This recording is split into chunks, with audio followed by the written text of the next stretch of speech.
Hey guys, welcome back to another video on the Monkey Mathematician. Today we'll be looking at substitution and simplifying expressions. Now this will take a look at topic 2 in our algebra work, and we'll be looking at how we can substitute values into variables in an expression. So our learning outcome for today is learn how to substitute numbers into unknown values, which are also called variables, in an equation. And the second one is to simplify an equation by either adding, subtracting, dividing, or multiplying an equation with variables. So the first thing we'll be looking at is the substitution. So substitution means when you have an expression and you add a value to the variable that's within the expression. So a small example can be seen here with, e.g., find the value when a equals to 2, 3, and 4. So this is an expression, 3a, and basically what it wants us to do is that for the value a within this expression, which is a here, we should input these values. So the first value that we're inputting is 2. So 3a is the same thing as 3 times a. So when they say a equals to 2, the first one being a equals to 2, you must then say that a equals to 2. So we turn it to 3 times 2. We substitute a for 2. So, well, we substitute 2 for a actually. That's what it says. So 3 times 2 then equals to 6. The second one being a equals to 3. We do the exact same thing. 3a, which is 3 times 3. So that equals to 9. And then the last one being a equals to 4. And that will be, well, you guessed, 3 times 4. So that will now equal to 12. An example that we can see here from this substitution is find the value of the expression 6ab over a squared minus 2bc when a equals to 3, b equals to 5, and c equals to 2. So again, what I like to do is write it out at first so I can easily manipulate it. So the question asks us to find 6ab over a squared minus 2bc. So first thing to know, 6ab over a squared is its own term, and you'll find that out later, but basically this is its own part. So what we need to know is that when a equals to 3, we must substitute when a equals to 3. So we can first start with the first numerator, which is 6ab. So 6ab is the same thing as 6 times a times b. We know that a equals to 3, so we can say 6 times 3 times b. And we also know that b equals to 5, so we can say 6 times 3 times 5. So we can then say 6 times 3, 18, 18 times 5, that then equals to 90. So the numerator equals to 90. We can put that aside. The denominator is a squared. A squared is the same thing as a times a. And due to a equaling 3, we can then say 3 times 3, which is equals to 9. So you can say 90 over 9. And then we can put a minus operator, and then we can go to the next term, which is 2bc. So 2bc is the same thing as 2 times b times c. So b equals to 5, so 2 times 5, and then c equals to 2, and so that's then times 2. So 2 times 5, 10 times 2, 20. So minus 2bc turns into minus 20. And with that, we can then say 90 over 9, 9 cancels out, and 90 turns into 10.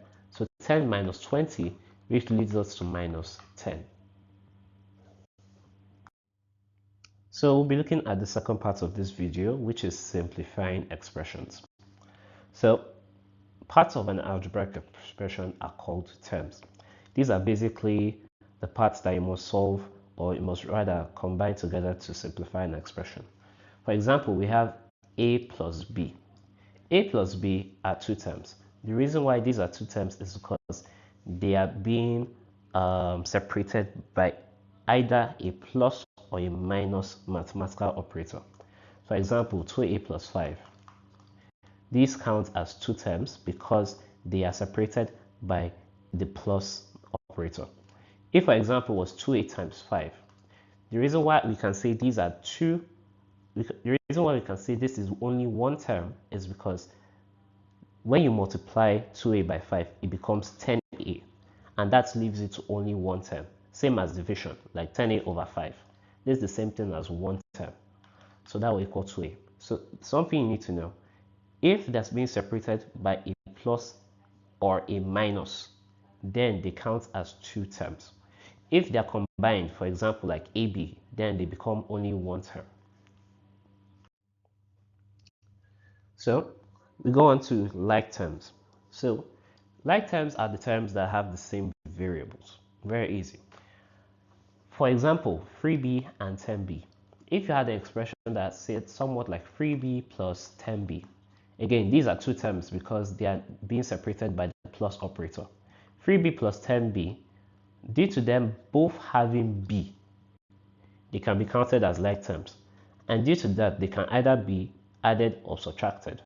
So in this case, 3b plus 10b, due to b being the similar term, or rather the similar variable in both of them, you can just say 3 plus 10 and have b out.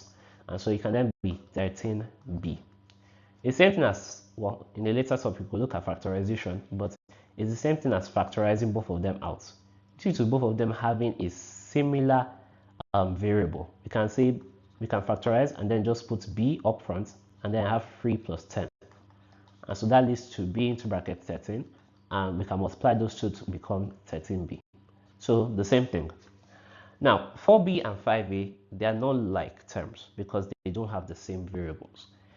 The only way you can add or subtract two terms is if they have like terms. If they don't, you cannot add them together. You can't just say 4b plus 5a and then say is equals to 9ab. That's not how it works.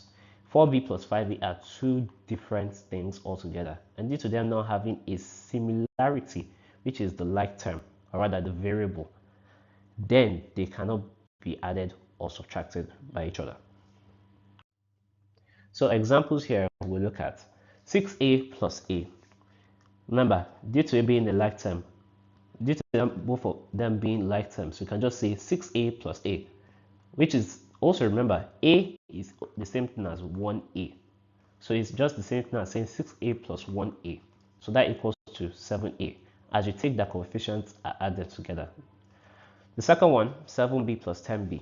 Again, same thing. You take the coefficients of the two and then you add them together and then you add the variable at the end. So then it becomes 17b. Third one rather, 20c minus 5c. 20c minus 5c, due to them both having the same variable being c, and that's their only variable, you can then just say 20 minus 5 and then add the variable at the end. So 15c. Let me erase that because that looks terrible. Okay. And then lastly, 5x plus 3y plus 2x plus y. This is a bit more tricky one. But basically, what we're going to do here is that we're going to put all terms that have like terms together. Or rather, we should put the terms like terms together. That's the way I would say it. So we know that 5x and 2x are like terms because they have the same variable, which is x, as well as 3y and y being like terms because they have the same variable y. So what we're going to do now is that we're going to put them together. So we can now change the expression to be 5x plus 2x plus 3y plus y.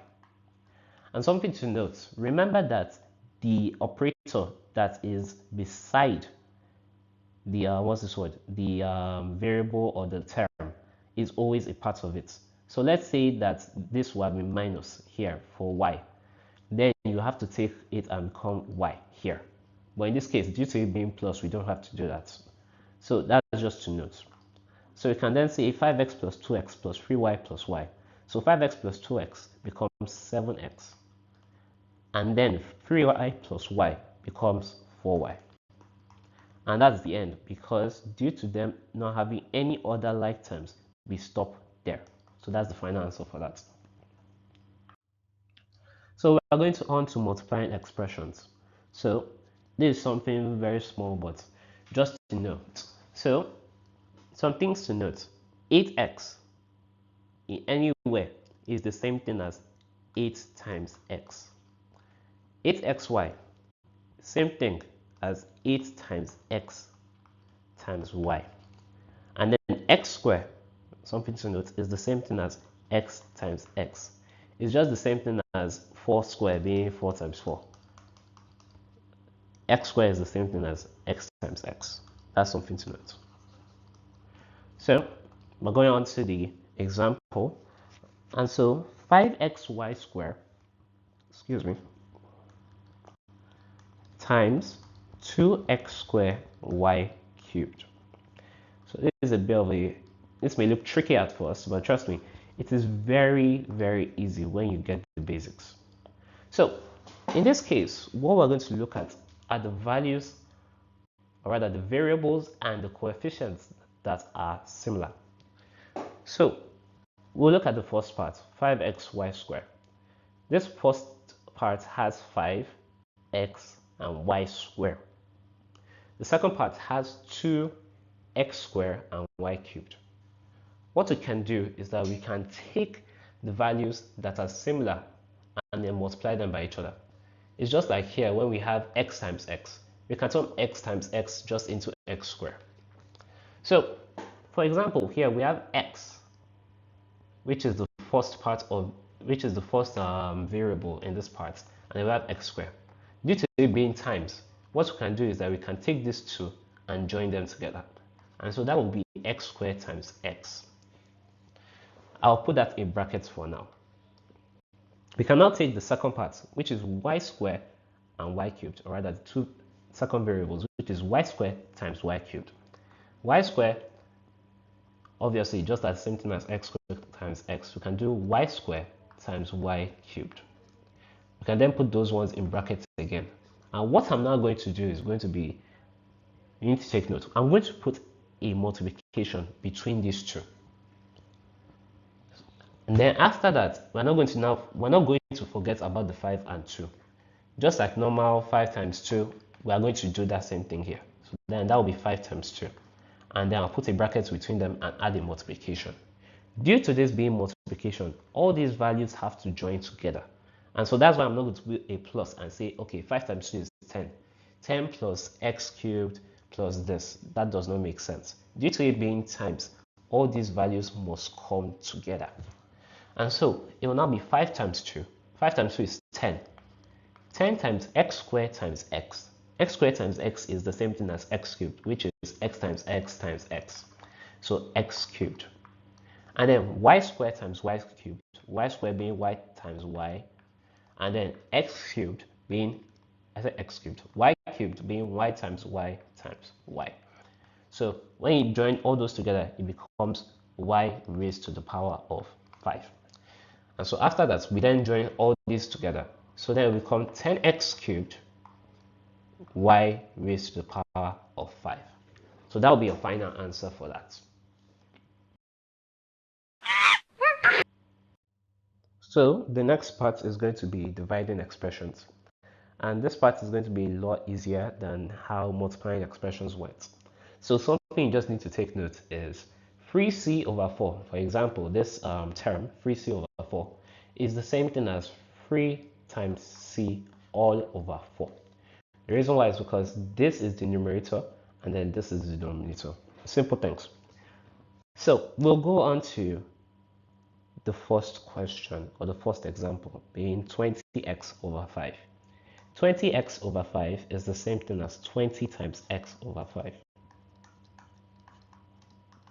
So what we would like to do here is that we'll now check for the denominator. The denominator only has 5, which is a whole number. And then we can use this 5 to divide out the 20. So 5 cancels 5, 1. 20 cancels 5, 4. The only reason why we'll do this and will not affect the x is because the x is by itself and it does not have a variable that is like the x. So 20 over 5 becomes 4, and so that will then equal to 4x. The second part is, second example rather, is 50xy over 2x. 50xy over 2x, again, same thing as 50 times x times y over 2 times x. What I like to do is break it down as first. So I will see the variables and the coefficients that are similar.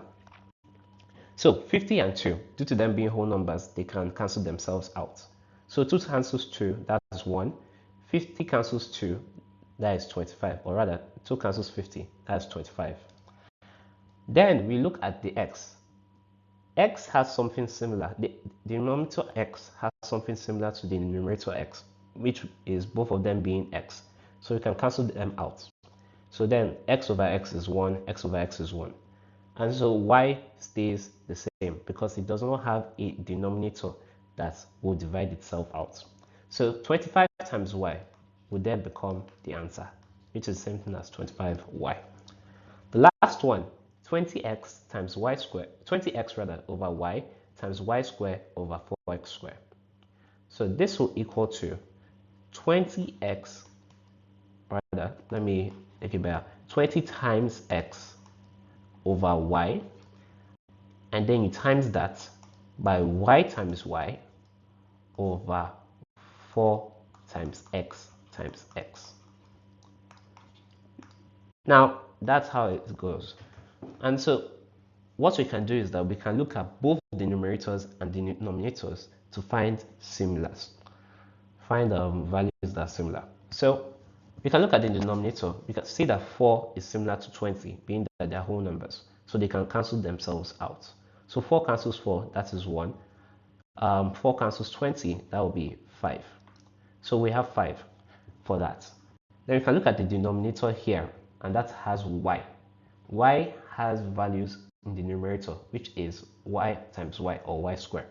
So y can come here, cancel itself out, and can cancel only one of the y's. The reason why is because y squared is the same thing as y times y. Y squared over y will only have one y cancelled out, while the y, second y stays the same. And then lastly, we have x, the 2x squares, that are denominators. So we have an x up there that is a numerator. So what we can do is that we can cancel out one of the x's that is below, turn it into 1, and cancel out one of the x's above, which gives us 1 as well. And remember, we have a y that's a numerator and an x that is a denominator. These two will not cancel out because, again, they are not similar.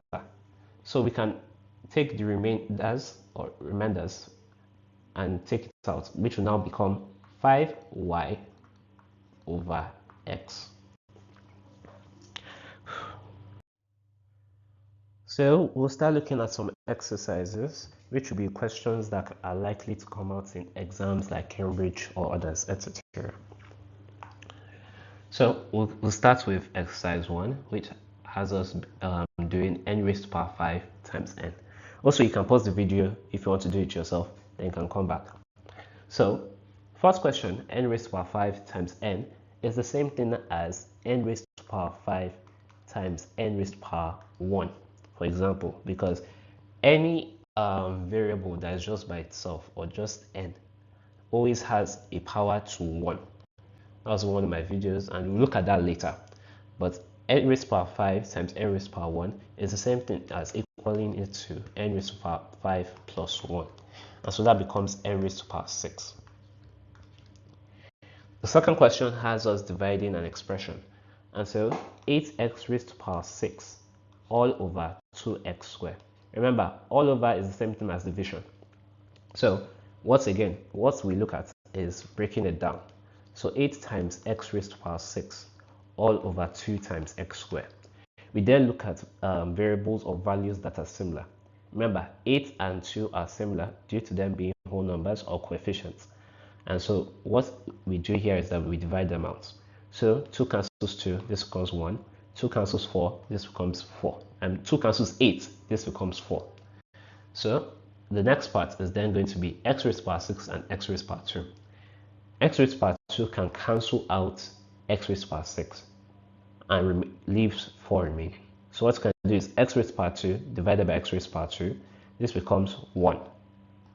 And then the next one is that we can say x raised to the power 6 over x raised to the power 2 is the same thing as writing x raised to power 6 minus 2, due to both of them having the same base and they're using the division. Due to the division in the laws of indices, we'll then do minus of the powers. So then this becomes x raised to power 4. And so your final answer will have us having 4 times x raised to power 4. And so that equals to 4x raised to power 4. Here's the second question. You can pause the video again to take a look. So this is a very interesting word equation or word question that says the cost of hiring a bicycle, which is C dollars, for Y hours is given by the formula C is equals to 12 plus 3.5 Y. Also, I believe that you may need to have your calculator for this question. Anyways, Maria pays $36.50 to hire this bicycle. Work out the number of hours she hires the bicycle for. So they said that the cost of hiring a bicycle, which is C dollars, for Y hours is given by the formula C equals to 12 plus 3.5 Y. Let's just look at all the main points we have. We have C equals to 12.3.5 Y, which is our equation. And then we have Maria pays $36.50 to hire this bicycle. This is the same thing as saying that this cost for hiring this bicycle is $36.50. And due to us knowing that C stands for cost, we can just substitute 36.50 into this equation for C. So then it will become 36.50 is now equals to 12.3.5 Y. Now, what we can do is that we can possibly rearrange this equation a bit. You can then say 12.3.5 Y is equals to 36.50. So what we can do is that we can take like terms. 12 and 36.50 are like terms because they don't have any variable attached to them. So they can easily minus themselves out. So what we do is that we take 12 to this other place, and then we can say 3.5y equals to 36.50 minus 12. You will learn this later. But basically, when you take a value from one side of the equation, or rather from one side of the equals to sign to the other, then you must change the operator. Due to this having a plus before, it will then change to minus on the other side. So then we have 3.5y is equals to 24.50. What we do here now is that we want to find y, which is the hours, which is what we're working for, which is work out the number of hours she hires the bicycle for. 3.5y equals to 24.50. What we do here then is that we then divide out the 3.5 from the y. So 3.5y over 3.5 equals to y. And then we also do that on the other side. What we do on one side has to also be done on the other side. So 3.5y over 3.5 equals to 24.5 over 3.5. Cancel out, cancel out. When 3.5 over 3.5 is 1, and when 24.50 over 3.5 is equals to 7. So y equals to 7. And so it will now be 7 hours. That's the final answer. The next question has us simplifying 3a minus 5b minus a minus 6b. So again, excuse me, 3a minus 5b minus a minus 6b. What we do here is, from the last part, is that we need to put the like terms beside each other. So in this case, we have 3a, which is one term, minus 5b. Remember, the operator stands with the term. Minus 5b is the second term.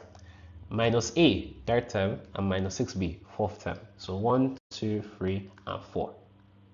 So what we must do here is that we must take the terms that are similar to each other, where they can either add or subtract from each other. So in this case, 3a and minus a are like terms because they have the same variable. So what we can do is that we can say 3a minus a. Remember, take the operator that is beside it. Or rather, take the operator that is before it.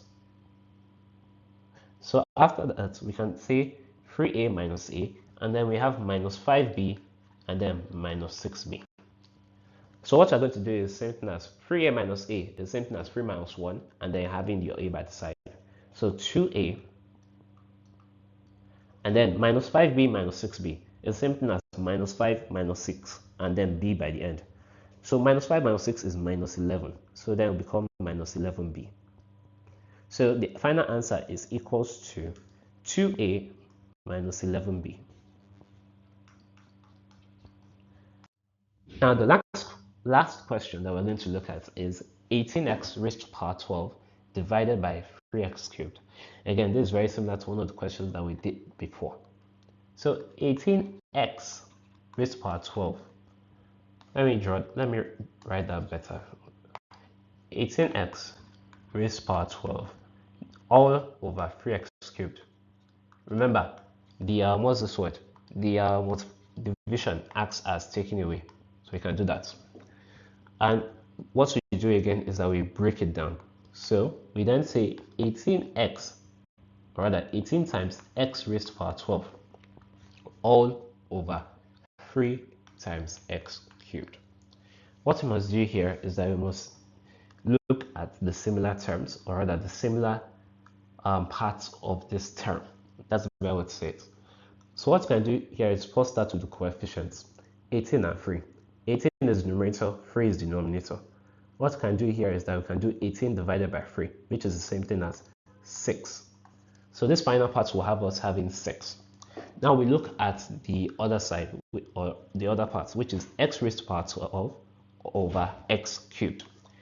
This remaining part has two bases that are the same. So what we can do here is that we can use the law of indices, which is saying that when two bases that are the same are divided, the indices, or rather the powers, are subtracted. So x raised to power 12 over x raised to power 3. Due to them both having x as a base, what we can do is that we can equal it to x raised to power 12 minus 3.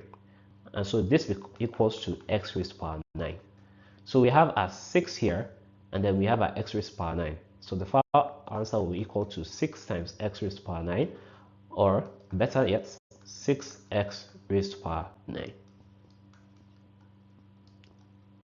So that's the final part of the lesson for today. I'd like to thank all of you that were able to watch this video and were able to understand a little bit more about algebra and understanding how to simplify and how to substitute into an equation. If you would like more videos, please send your comments down below. And if you have any questions, also please decide to send some comments or send to my personal email that will be in the description. With that being said, thank you for watching the video and have an amazing day.